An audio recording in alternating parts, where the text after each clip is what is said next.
لنگڑی غیرت قسط نمبر 1۔ میں کار سرکار کے سلسلے میں ملتان گیا ہوا تھا۔ ان دنوں میری تعیناتی خانیوال میں تھی، تاہم ضلع ہیڈ کوارٹر ملتان ہی میں تھا۔ آج کل تو خانیوال ضلع کا درجہ حاصل کر چکا ہے، مگر اس زمانے میں ضلع ملتان میں شمار ہوتا تھا۔ ضلعی تقسیم کے جدید نظام کے تحت ملتان کو ڈویژن کا درجہ دے دیا گیا ہے۔ اس ڈویژن میں ضلع ملتان کے علاوہ خانیوال، سہیوال، پاک پٹن، وہاڑی اور لودھرا کے اضلاع شامل ہیں۔ ضلع ہیڈ کوارٹر ملتان سے واپسی پر میں نے بذریعہ ٹرین سفر کرنے کا فیصلہ کیا۔ وہ موسم سرما کا ایک روشن اور چمکیلا دن تھا۔ نرم گرم اور مہربان دھوپ ہر طرف پھیلی ہوئی تھی۔ غالباً وہ فروری کے اختتامی دن تھے، تاریخ مجھے یاد نہیں۔ جس وقت میں خانیوال ریلوے اسٹیشن پر اترا، دوپہر کے 3 بج رہے تھے۔ پلیٹ فارم پر موجود چہل پہل سے میں نے اندازہ لگا لیا کہ ابھی کچھ دیر پہلے ہی وہاں سے کوئی ٹرین روانہ ہوئی ہے، یعنی جدھر سے میں آیا تھا اسی جانب۔ گویا مذکورہ ٹرین لاہور سے آئی تھی اور کراچی کی طرف گئی تھی۔ خانیوال کے پلیٹ فارم کو پاکستان کا طویل ترین پلیٹ فارم ہونے کا اعزاز حاصل ہے۔ میں جس ٹرین سے اترا تھا اس کی آخری منزل پشاور تھی اور وہ کراچی سے آ رہی تھی۔ مقررہ ٹھہراؤ کے بعد ٹرین نے روانگی کا قصد کرنا تھا۔ اس دوران میں پلیٹ فارم پر چلتے ہوئے اسٹیشن کے خارجی دروازے کے قریب پہنچ چکا تھا۔ اچانک مجھے چونک کر رک جانا پڑا۔ پکڑو پکڑو جانے نہ پائے کی صداؤں نے مجھے ایک جانب متوجہ کر دیا۔ وہ شاید کوئی جیب کترا تھا جو اپنی کامیاب کارروائی کے بعد فرار ہونے کی کوشش کر رہا تھا اور خلق خدا اس کے تعاقب میں تھی۔ پھر ایک ایسا واقعہ رونما ہوا کہ ہجوم جیب کترے کو بھول کر ایک مسافر کی جانب توجہ دینے پر مجبور ہو گیا۔ ہوا کچھ یوں تھا کہ بھاگتا ہوا وہ مبینہ جیب کترا مذکورہ مسافر سے ٹکرا گیا تھا۔ وہ مسافر جیب کترے کی ٹکر کھانے کے بعد زمین بوس ہو گیا تھا۔ اس کے ہاتھ میں پکڑا ہوا لکڑی کا صندوق ہاتھ سے چھوٹ کر دور جا گرا تھا۔ وہ نہ صرف دور جا گرا تھا بلکہ اس خوفناک جھٹکے سے وہ کھل بھی گیا تھا۔ کھلے ہوئے صندوق کا منظر بڑا وحشتناک تھا۔ سیلو فین کی مختلف تھیلیوں میں پیکٹ انسانی اعضاء صندوق کے اندر سے جھانک رہے تھے۔ سب سے زیادہ بھیانک منظر اس تھیلی کا تھا جس میں ایک مردانہ سر پیک تھا۔ میں نے ایک ہی نظر میں اندازہ لگا لیا تھا کہ وہ تمام پیک شدہ انسانی اعضاء کسی ایک ہی بد نصیب انسان کے تھے۔ اس صندوق کے مالک مسافر کو وہاں موجود لوگوں نے اچھی طرح قابو کر لیا تھا۔ جیب کترا تو ان کے ہتھے نہیں چڑھا تھا، تاہم انہوں نے اس سے کہیں زیادہ اہم بندے پر ہاتھ ڈال رکھا تھا۔ جیب کترے کی قسمت اچھی تھی جو اس افراتفری سے فائدہ اٹھا کر 9-2-11 ہو گیا تھا۔ میں نے آگے بڑھ کر صورتحال کا جائزہ لیا۔ اگرچہ اس وقت میں سادہ لباس میں تھا، تاہم ریلوے اسٹیشن کا بیشتر عملہ مجھے جانتا تھا۔ اس دوران میں اسٹیشن پر موجود ایک کانسٹیبل بھی موقع پر پہنچ گیا، جس نے میرے حکم پر خطرناک صندوق کے مالک کو حراست میں لے لیا۔ پورے ریلوے اسٹیشن پر ہراسمندگی پھیل گئی تھی۔ ریلوے اسٹیشن چونکہ میرے تھانے کی حدود میں آتا تھا، اس لیے اسٹیشن ماسٹر سے میری اللہ یاری تھی۔ اس واقعے کی اطلاع پاتے اسٹیشن ماسٹر بھی موقع پر پہنچ گیا تھا۔ میں نے سب سے پہلے کھلے ہوئے چوبی صندوق کا جائزہ لیا۔ وہ ایک درمیانے سائز کا پرانا سا صندوق تھا۔ ایک بات میں نے خاص طور پر نوٹ کی اور وہ یہ کہ صندوق کی کنڈی میں تالا بھی موجود تھا، یعنی صندوق عموماً جس طرف سے کھولا جاتا ہے ادھر سے نہیں کھلا تھا بلکہ پشت کی جانب سے کھل گیا تھا۔ میں نے بغور دیکھا تو معلوم ہوا کہ صندوق کے پچھلے قبضے کھل گئے تھے، یعنی ٹوٹ کر صندوق سے الگ ہو گئے تھے، اور یہ سب کچھ شدید جھٹکے کے بعد پلیٹ فارم کے سنگی فرش سے صندوق کے ٹکرانے کے باعث ہوا تھا۔ کچھ تو صندوق کے قبضے کمزور ہو گئے اور کچھ ٹکراؤ کی شدت زیادہ تھی۔ ویسے صندوق کی ظاہری حالت بھی یہی کہانی سنا رہی تھی کہ وہ خاصی طویل عمر کا تھا۔ میں نے ایک ریلوے کلی کو بھیج کر اپنے تھانے سے مزید 2 کانسٹیبلز کو بلا لیا۔ تھوڑی ہی دیر بعد میں جائے وقوع کا نقشہ تیار کر چکا تھا۔ اس دوران میں صندوق کے مالک کو ہتھ کڑی پہنا دی گئی تھی۔ میں نے موقع پر موجود 4 افراد کے مختصر بیانات قلم بند کیے، پھر اصل شخص کی طرف متوجہ ہو گیا۔ میرے ڈانٹ ڈپٹ اور ہلکی پھلکی خاطر تواضع کے بعد بھی وہ کچھ بتانے پر تیار نہیں ہوا تو ایک کانسٹیبل نے مشورہ دیا، ملک صاحب اس گونگے کی اولاد کو تھانے لے چلیں، یہ ٹیڑھی انگلی والا کیس ہے جناب۔ میں نے کہا واقعی مجھے بھی لگ رہا ہے کہ سیدھی انگلی سے بات نہیں بنے گی۔ ایک لمحے کے توقف سے میں نے اضافہ کیا، سب سے پہلے اس کی جامہ تلاشی لو۔ کانسٹیبل میرے حکم کے بموجب مذکورہ مسافر کی تلاشی لینے میں مصروف ہو گیا۔ میں موقع کی ضروری کارروائی نپٹانے لگا۔ 2 منٹ کے اندر اندر کانسٹیبل نے اس شخص کے لباس کا دستی ایکسرسائز کر لیا۔ اس جامہ تلاشی سے نہایت ہی کم سامان برآمد ہوا، 45 روپے کی نقدی اور ایک ریلوے ٹکٹ۔ وہ ٹکٹ لاہور سے ملتان تک کا تھا۔ اس کا واضح مطلب یہی تھا کہ وہ شخص لاہور سے آیا تھا اور ملتان جا رہا تھا، اور یہ بات بھی ثابت ہوتی تھی کہ وہ اسی ٹرین سے اترا تھا جو میرے خانے وال پہنچنے سے تھوڑی دیر پہلے روانہ ہوئی تھی۔ کیا نام ہے تمہارا؟ میں نے اس کی آنکھوں میں گھورتے ہوئے تیز لہجے میں دریافت کیا۔ وہ جواب دینے کی بجائے خوفناک نظروں سے گرد و نواح کا جائزہ لینے لگا۔ اس کا انداز ایسا ہی تھا جیسے وہ فرار کا ارادہ رکھتا ہو۔ ایک کانسٹیبل نے اس کی پنڈلی پر ٹھڈا رسید کرتے ہوئے کہا، او باگڑ بلے، کیا تم گونگے ہونے کے ساتھ ساتھ بہرے بھی ہو گئے ہو؟ سنا نہیں تم نے؟ ملک صاحب تم سے کچھ پوچھ رہے ہیں۔ اپنی بات ختم کرتے ہی کانسٹیبل نے اس کی گردن پر ایک جھانپڑ بھی رسید کر دیا۔ زیر حراست شخص کی حالت نہ پائے رفتن نہ جائے ماندن جیسی ہو رہی تھی۔ جب اسے یقین ہو گیا کہ ہم اس کی جان چھوڑنے کا ارادہ رکھتے ہیں تو وہ نہ ہی وہ فرار ہو سکتا ہے، تو لکنت زدہ انداز میں بولا، میرا نام خدا بخش لنگا ہے۔ خدا بخش لنگا؟ میں نے اس کی جیب سے برآمد ہونے والے ٹکٹ پر نگاہ ڈالتے ہوئے سوال کیا۔ لاہور کے رہنے والے ہو یا ملتان کے؟ وہ ایک مرتبہ پھر سمن بکمن ہو گیا۔ میں نے حتمی لہجے میں کہا، کانسٹیبل کا اندازہ بالکل درست ہے خدا بخش لنگا، تم تھانے جا کر ہی زبان کھولو گے۔ خدا بخش نے سراسیمہ نظر سے مجھے اور کانسٹیبلز کو باری باری دیکھا اور بولا، میں لاہور کا رہنے والا ہوں نہ ملتان کا۔ پھر کیا تم جاپان کے رہنے والے ہو؟ کانسٹیبل نے اس کی بات کاٹتے ہوئے چبھتے ہوئے لہجے میں کہا، یا انگلستان کے؟ وہ متعامل نظر آنے لگا۔ میں نے کہا، خدا بخش تمہارے پاس جو ٹکٹ برآمد ہوا ہے اس کے مطابق تم لاہور سے ملتان تک کا سفر کرنے والے تھے، پھر خانے وال کے ریلوے اسٹیشن پر کیوں اتر گئے؟ میں خانے وال ہی کا رہنے والا ہوں، خدا بخش نے تھوک نگلتے ہوئے جواب دیا۔ میں نے پوچھا، خانے وال میں کہاں رہتے ہو؟ میں خانے وال شہر میں نہیں رہتا۔ پھر؟ میں نے سوالیہ نظر سے اسے گھورا۔ وہ بولا، میں ادھر کبیر والا میں رہتا ہوں۔ کبیر والا میں کس جگہ؟ میں نے تیز لہجے میں کہا، کبیر والا کوئی چھوٹی موٹی جگہ نہیں ہے، الہ آباد، علی پور، بلاول پور، حسن پور، حشمت مرالی، رسول پور، سردار پور، شیر گڑھ۔ کس علاقے سے تعلق ہے تمہارا؟ میری فراہم کردہ معلومات پر اس کی آنکھیں حیرت سے پھیل گئیں۔ وہ جلدی سے بولا، جناب میں شیر گڑھ کا وسنیک ہوں۔ لاہور کیا لینے گئے تھے؟ میں نے چبھتے ہوئے لہجے میں سوال کیا۔ وہ خاموش رہا، اس کی نظر جھکی ہوئی تھی۔ میں نے پوچھا، اگر تمہیں خانے وال کے اسٹیشن پر اترنا تھا تو پھر ملتان کا ٹکٹ کیوں لیا؟ مجھے تو ملتان ہی جانا تھا، لیکن… وہ جملہ ادھورا چھوڑ کر خوفزدہ نظر سے کھلے ہوئے چوبی صندوق کو گھورنے لگا۔ جب تمہیں ملتان جانا تھا تو پھر خانے وال کیوں اترے؟ میں نے اس کی نگاہ کا تعاقب کرتے ہوئے پوچھا، اس صندوق میں کس کے ٹکڑے بے ٹکڑے لاش ہے؟ تم نے اس شخص کو کیوں قتل کیا اور اس کی لاش کو صندوق میں بند کر کے کہاں لے جانے کا ارادہ رکھتے تھے؟ میرے پے در پے سوالات سے وہ بوکھلا گیا۔ ہڑبڑائے ہوئے لہجے میں بولا، میں نہیں جانتا کہ یہ کون شخص ہے اور کسی نے قتل کیا ہے، مجھے اس کے بارے میں کچھ معلوم نہیں۔ وہ ایک مرتبہ پھر پٹڑی سے اترنے لگا۔ میں نے کہا، خدا بخش لنگا، ایک بات کان کھول کر سن لو، اگر تم نے مجھے چکر دینے کی کوشش کی تو میں تمہاری ٹانگوں پر اتنے بیت برساؤں گا کہ تم خدا بخش لنگا سے خدا بخش بمینی لنگڑا بن جاؤ گے۔ سیدھی طرح شرافت سے سب کچھ بتا دو، تم نے کس شخص کو قتل کر کے صندوق میں ڈال رکھا ہے؟ میں نے کسی کو قتل نہیں کیا جناب، وہ منت آمیز لہجے میں بولا۔ میں نہیں جانتا یہ کس شخص کی لاش کے ٹکڑے ہیں اور نہ ہی مجھے معلوم ہے کہ اسے کس بدبخت نے موت کے گھاٹ اتارا ہے۔ میں اس بد نصیب مقتول کے بارے میں اتنا ہی جانتا ہوں جتنا آپ کو معلوم ہے۔ میں نے طنزیہ لہجے میں کہا، اب تو تم یہ بھی کہو گے کہ اس چوبی صندوق سے بھی تمہارا کوئی تعلق نہیں ہے؟ واقعی آپ ٹھیک کہتے ہیں، صندوق سے میرا کوئی تعلق نہیں، خدا بخش لنگا نے تائیدی انداز میں کہا۔ بہت خوب، میں نے استہزائیہ لہجے میں کہا، اس صندوق سے تمہارا کوئی تعلق نہیں جسے تم ٹرین سے لے کر نیچے اترے تھے اور بحفاظت اسٹیشن کی عمارت سے باہر نکلنے والے تھے کہ اتفاق سے کہ جیب کترے کی ٹکر سے یہ صندوق تمہارے ہاتھ سے نکل کر دور جا گرا اور اپنی کمزوری کے باعث کھل بھی گیا؟ ہے نا دلچسپ بات خدا بخش لنگا؟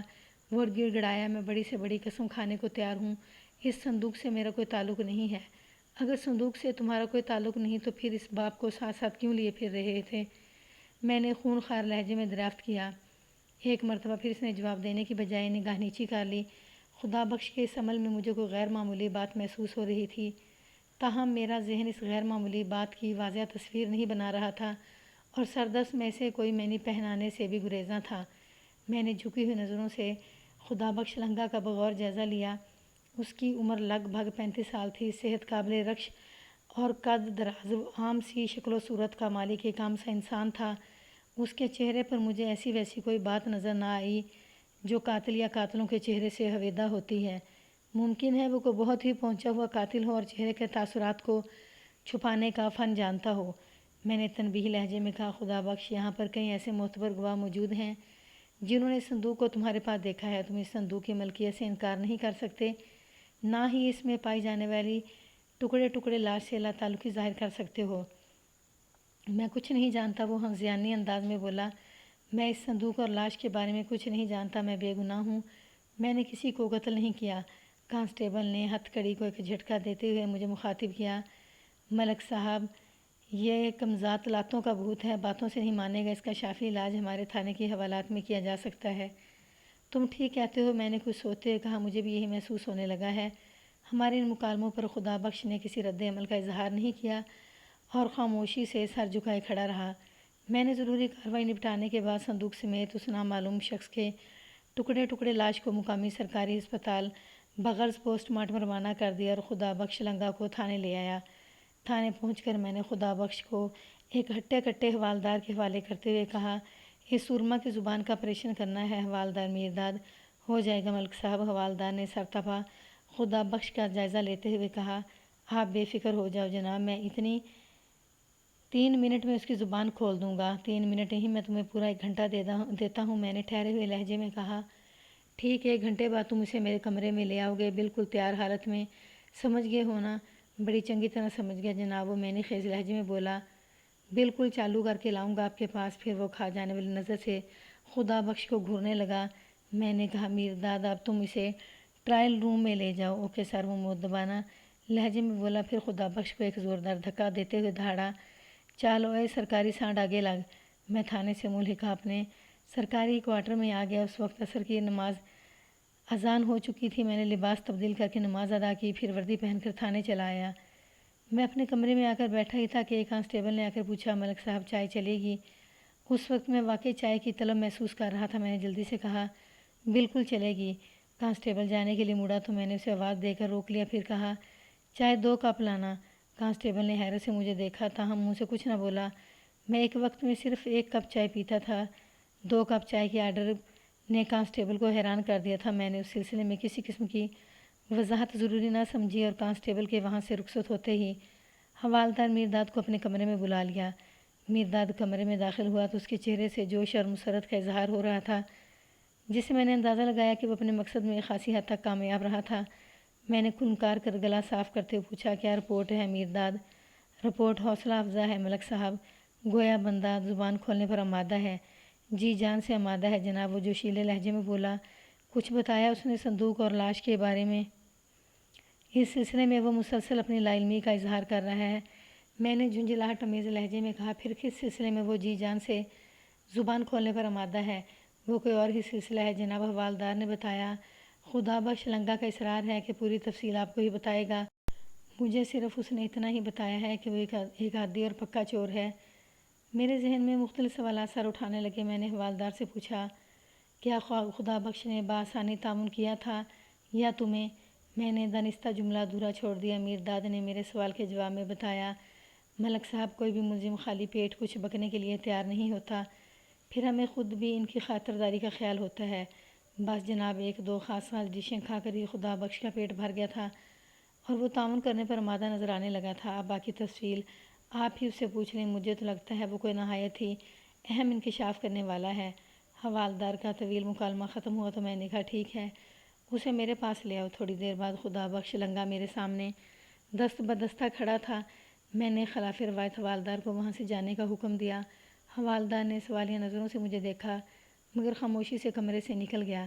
میں نے اپنی تئیں یہ فیصلہ کیا تھا کہ میں تنہائی میں خدا بخش سے پوچھ تاچھ کروں گا۔ جانے کیا بات تھی کہ خدا بخش میں مجھے کوئی غیر معمولی چیز نظر آ رہی تھی۔ فی الحال میرا ذہن اس وقت بات کی وضاحت کرنے سے قاصر تھا۔ میں مسلسل اس سلسلے میں غور و فکر کر رہا تھا۔ حوالدار کمرے میں چلا گیا تو میں نے خدا بخش سے کہا کہ بیٹھ جاؤ۔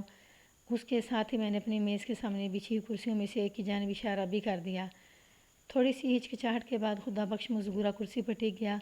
اس کے بیٹھنے کا انداز ایسے تھا جیسے وہ کرسی کو محض چھو رہا ہو۔ میں نے اس کی بے کیفی کو بھانپتے ہوئے قدرے تحکمانہ لہجے میں کہا، آرام سے سیدھے ہو کر بیٹھو۔ وہ بے یقینی سے مجھے دیکھتے ہوئے پھیل کر کرسی پر بیٹھ گیا۔ میرے لہجے میں پوشیدہ نرمی نے اسے شدید الجھن میں مبتلا کر دیا تھا۔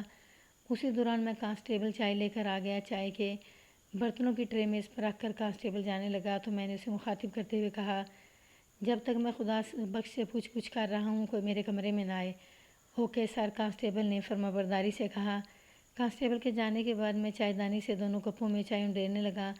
اس عمل کے دوران میں خدا بخش سے مخاطب تھا۔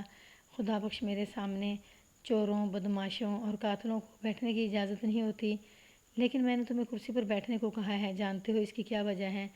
وہ تشکرانہ انداز میں بولا، میرے لیے یہ حیرت انگیز ہے۔ میں بدستور اس کی طرف سے بیگانگی اختیار کرتے بولا، یقیناً تم میرے اس سلوک سے حیران ہو رہے ہوں گے، تمہیں حیران ہونا بھی چاہیے۔ میں نے یہ کہتے ہوئے چائے کا ایک کپ اس کی جانب بڑھا دی اور کہا، لو چائے پیو، پھر بات کرتے ہیں۔ اس کے ساتھ ہی میں نے خدا بخش کے چہرے پر نگاہ گاڑ دی۔ اس کے چہرے پر حیرت، پریشانی اور پشیمانی کے ملے جلے تاثرات خیمہ زن تھے۔ میں نے اس کی آنکھوں میں جھانکتے ہوئے ٹھہرے لہجے میں کہا، مجھے حوالدار میرداد نے بتایا ہے کہ تم مجھے کوئی خاص بات بتانے والے ہو۔ میں نے دانستہ اپنے لہجے کو نرم رکھا تھا تاکہ وہ اس رویے سے حوصلہ پا کر زیادہ سے زیادہ تعاون پر آمادہ ہو اور میرا کام آسان ہو جائے۔ میرداد نے مجھے بتایا تھا کہ خدا بخش اپنے عادی اور پیشہ ور چور ہونے کا اقرار کر چکا ہے، مگر میں نے اس سلسلے میں خدا بخش سے کوئی سوال نہ کیا۔ میری سوالیہ نظر کی تاب نہ لاتے ہوئے خدا بخش نے نگاہ جھکا لی اور جذباتی لہجے میں بولا، میری سمجھ میں نہیں آ رہا کہ کیا نہیں آ رہا تمہاری سمجھ میں؟ میں نے ہمدردانہ لہجے میں استفسار کیا۔ وہ نگاہ اٹھاتے ہوئے بولا، حوالدار صاحب کا رویہ میرے ساتھ خاصا ظالمانہ تھا۔ ظالمانہ پر اس نے خصوصی زور دیا تھا، مگر آپ کا سلوک اس کے برخلاف ہے، یہی بات میری سمجھ میں نہیں آ رہی جناب۔ میں نے دو ٹوک لہجے میں کہا، خدا بخش لنگا، میرے اس مشفقانہ رویے کی ایک خاص وجہ ہے۔ مجھے حوالدار نے بتایا ہے کہ تم تعاون کے لیے آمادہ ہو۔ میرا یہ سلوک تمہاری آمادگی کا انعام ہے، لیکن اگر تم نے میرے سوالات کے جوابات میں کوئی گڑبڑ کی تو پھر تم مجھے ایک سخت گیر تھانے دار پاؤ گے، ایک ایسا تھانے دار جو اپنے سوال کے درست جواب کے لیے تمہاری چمڑی بھی ادھیڑ سکتا ہے۔ خدا بخش نے ایک جھجری لی اور تعاون آمیز لہجے میں بولا، جناب، میں وعدہ کرتا ہوں کہ آپ کے سامنے جھوٹ نہیں بولوں گا، مگر میں حلفیہ اور قسمیہ کہتا ہوں کہ نہ تو اس صندوق سے میرا کوئی تعلق ہے اور نہ ہی میں نے کسی کو قتل کیا ہے۔ حالانکہ وہ صندوق تمہارے قبضے میں تھا۔ میں نے زہریلے انداز میں کہا، یہ بڑی پیچیدہ کہانی ہے جناب، میں تمہاری پیچیدہ کہانی سننے کے لیے تیار ہوں، میں ضرور آپ کو ساری تفصیلات سے آگاہ کروں گا۔